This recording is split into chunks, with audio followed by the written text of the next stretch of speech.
Iki ni icigwa ca 22 kivuga ko aha turi uyu munsi atariho twamye kandi ko atariho tuzokwama. Mu kigabane giheruka navuze ko kazoza kacu kazoba keza kurusha kahise kacu. Sinyobewe ko hari ivyo umuntu yofatirako kugira ngo avuge ibinyuranye n'ibi. Washaka hari abamaze kwihebura batabona ko tuzohava dushikira ubuzima bwiza twifuza kandi bafatiye ku bintu bitandukanye bigaragara.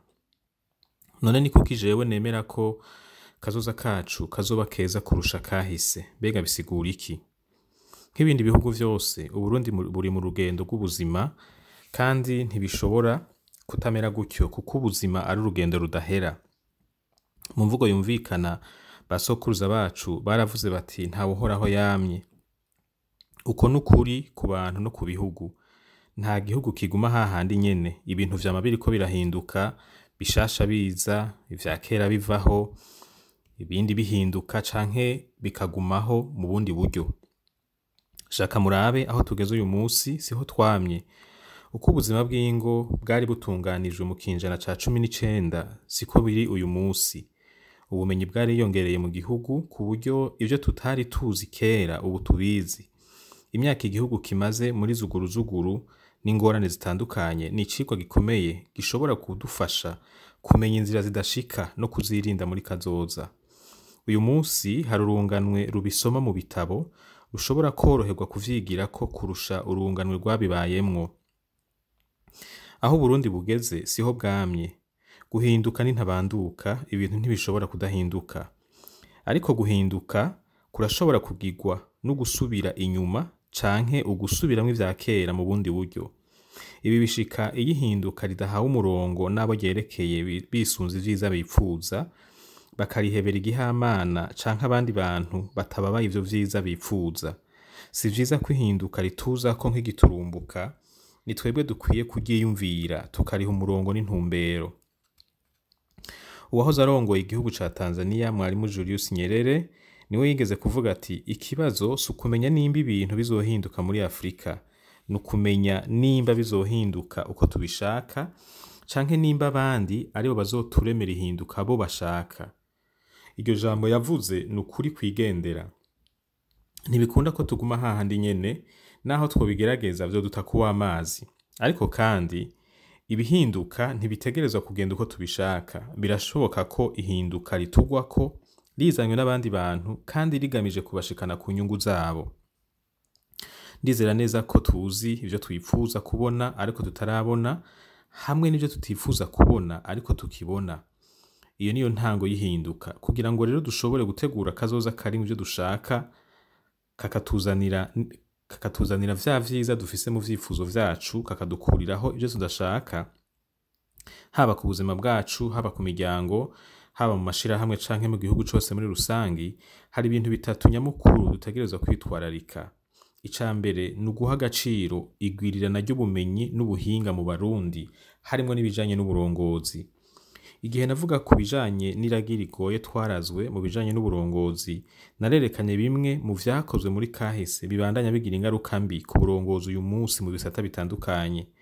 Ico ntavuze ni uko iryo ragi atari ryo ryonyene dufise. Kuva amashuri atangujwe mu Burundi hamaze kuramurwa incabwenge nyinshi. Hari ubumenyi n'ubuhinga bitandukanye igihugu gifise uyu munsi kitari gifise mu myaka irenganye. Ico dutegerezwa kwitwararika ni ukubuha ikibanza kugira ngo budufashe gutumbereza ibintu mu nzira ya kazoza dushaka. Ubumenyi n'ubuhinga ni ibikoresho gusa, sivyo biduha ivyo dushaka. Dutegerezwa kubiha agaciro, tukabikoresha mu ntumbero yo gushikira ivyo dushaka no kwirinda ivyo tudashaka. Ica kabiri co kwitwararika ni uguha agaciro urunganwe rutabaye mu mabi yakozwe muri kahise. Tubishaka tutabishaka, urunganwe rurakura rukabisa urundi. Kandi uko inzunganwe zihindagurika niko haza ababona ibintu kundi, badafise ivyo batinya muri kahise kuko atavyaha bikomeye bakoze. Uburundi buri mu bihugu bifise urwaruka rwinshi cane kandi rubandanya kugwira. Naho ubushomeri n'ubukene bituma bihebura, bamwe bamwe bigatuma bakoresha ibikorwa bibi kugira ngo baronke ikibabeshaho, kubafita n'amahirwe akomeye cane ku gihugu kuko nibo nguvu igihugu gikeneye kandi gifise. abo nibo bashoboye kwiyumvira kazoza no kugakorera bataboshwe n'imigozi ya kahise.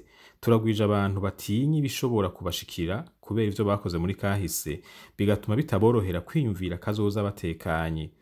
Iyi ngorane yafashe urunganwe rwose, igwaka ubushobozi bwo gutumbereza ihinduka neza. Nico gituma abariko bararuka bakwiriye guhabwa ubumenyi n'umwizero, maze bagahabwa n'akarorero keza no gukundishwa igihugu cabo kugira ngo bagire ishaka ryo kugikorera no kucitangira bafatanye mu nda mu budasa bwabo, kuko bafise umwidegemvyo mwinshi wo gukora ibikenewe kurusha bamwe bamwe muri twebwe.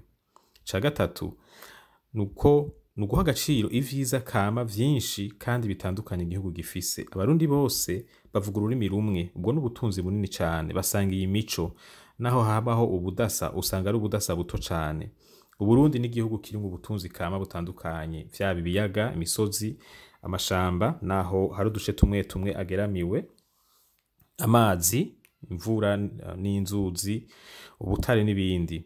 Ibi bintu hamwe n'ibindi ntavuze ni ubutunzi kama bushobora kutuviramwo ivyiza vyinshi hamwe twoshobora kubitunganya neza. Ibi navyo bisaba kuba dufise igicapo ca kazoza dushaka, maze tugaha ikibanza c'iteka ubumenyi n'ubuhinga tutaravye nyene kubifita, kandi tugaha akaryo rwarunganwe rukiri ruto rugakoresha inguvu zago mu kubaka aka kazoza. Naho rero mvuga ko kazoza kacu kazoba keza kurusha kahise, ntibisigura ko bizokwikora canke ko bidashobora kutagenda gutyo. Birafise ico bisaba, nuko twebwe abo vyerekeye tubishira ku mutima, tugashira inguvu hamwe aho gucanamwo, maze tukubaka kazoza kamwe twipfuza twese, kandi gaha iteka umwe umwe wese muri twebwe.